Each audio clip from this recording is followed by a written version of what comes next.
పుణ్యం, వారి కుటుంబ సభ్యుల శ్రమ, తోడ్పాటు, ఆయన మేధాశక్తి, ఆయన మేధస్సు, ఇలాంటి అవకాశాలు తీసుకొస్తే తప్ప ఎవరో పవన్ కళ్యాణ్ ఇస్తున్న ఇంకొకటి ఎవరిస్తున్న వచ్చేది కాదు.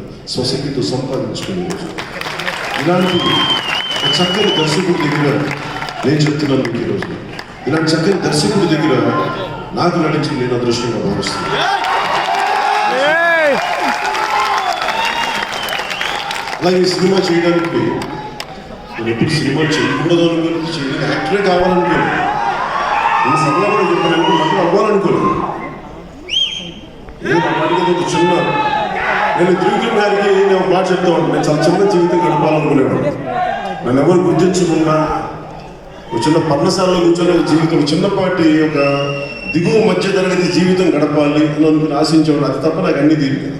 అదొక్కటి నేను కోరుకునేది నా జీవితం జరగదు. నన్ను ఎవరు గుర్తించకూడదు, నన్ను ఎవరు చూడకూడదు అనుకుంటే అది తప్ప అన్ని జరిగింది. త్రివిక్రమ్ గారు ఈ జన్మకి మర్చిపోయి ఇంక చిన్న జీవితం నాకు మర్చిపోవాలి.